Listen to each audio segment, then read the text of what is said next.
The 2021 July unrest led to a spate of truck torching incidents. Since then, more trucks have been torched in Limpopo and Mpumalanga. 16 trucks have been set ablaze in the last 72 hours.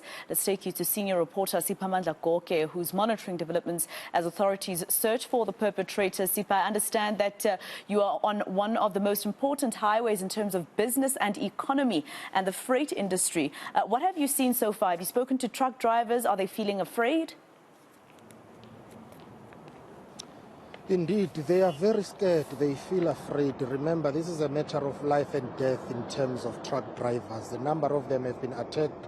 When these trucks are torched, they are told to get out or just be satellite, be bombed, or just, they face the risk of losing their lives. So they are very scared.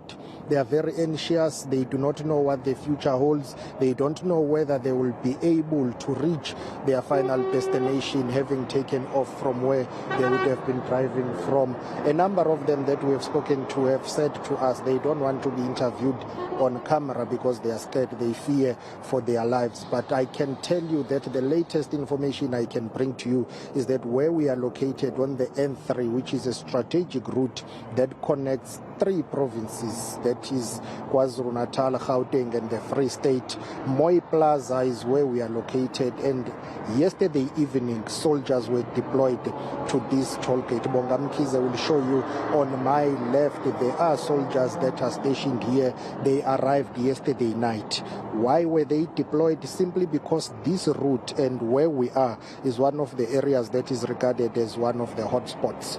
During the during the July unrest, I covered a story whereby 27 trucks were torched at this very same spot where we are. So this is a problematic area, very troublesome. Every time there is an incident of trucks being torched, police will deploy here. Let me tell you and our viewers that where we are, we have seen police being deployed, supported by soldiers. There is also traffic authorities, those who deal with law enforcement. So it's a combination of units here. You've got traffic department, you will have members of the South African Police Service. I'm not sure if Bonga will be able to show you, but further up there is a police signal that is deployed to ensure that there is at least peace and stability in this area. There are always fears and concerns that when trucks are torched, Moi River will also catch some fire. Law enforcement authorities, security personnel are making sure that they are trying to avert that. But one will say that is a knee-jerk reaction. It's not dealing decisively with the root cause of what is going on in South Africa. A number of cabinet ministers have described what is happening in the country as economic sabotage. President Cyril Matamela Ramaphosa himself has raised concerns about the torching of the trucks.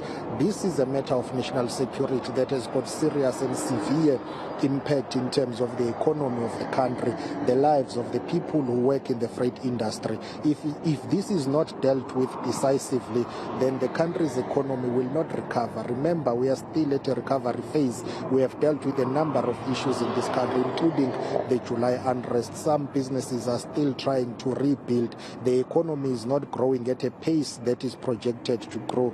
That contributes to job losses and unemployment in this country. So the torching of the trucks, which are regarded as the backbone of moving and transporting goods and services, is a matter that should concern everyone in South Africa.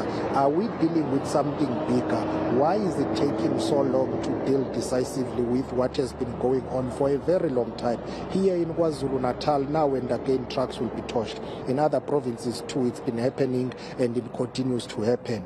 And I can bet my last cent, few months from now we'll be reporting on trucks being torched in South Africa. What are the law enforcement authorities doing about it? What is the intelligence of this country doing about it? But most importantly, yes, I understand that when trucks are being torched, you can deploy police and soldiers for visibility, but that will not prevent the torching of trucks from happening. What are the causes and how can that be fixed? That's true, Siphamandla, and I'm hoping that the police minister, when he does brief the media and other members of the security cluster, will be able to answer that question. But just lastly, Sipha, I know you said that they don't want to speak at the moment, but are we correct in saying that in the last 72 hours at least it's been 16 trucks, or have you heard of others overnight into this morning? I've only heard of what has been reported in Mpumalanga and other provinces. Here in KwaZulu-Natal, the only incident that I'm aware of is the one that happened in Empangeni, I think 2 days ago, if I'm not mistaken. So I guess what you see here on the N3 is the issue of precaution, really trying to put security measures in place, ensuring that at least there is visibility in terms of the soldiers. Do not take it for granted that you see soldiers here on the N3. Tells you that the country's top brass and the police's top brass, or those who are in the security cluster of this country, are panicking about what is happening. They have learned their lesson. They have learned what happened during the July unrest and after that, and I'm sure they are making all the necessary steps to ensure that it doesn't happen again, but they will always deploy after the incident has happened. And the question is, what can be done to prevent it from happening? And I guess that's the crucial aspect of it. This whole saga is to say, because these things are planned. If these things are planned, there are more than one or two people involved. If there are a number of people involved, surely somewhere, somehow, intelligence should be able to be sourced from those people and prevent such things from happening. This is just not normal. It cannot be that a strategic sector of the economy is targeted. This is a syndicate, and the question is, what is the agenda and how do you stop it?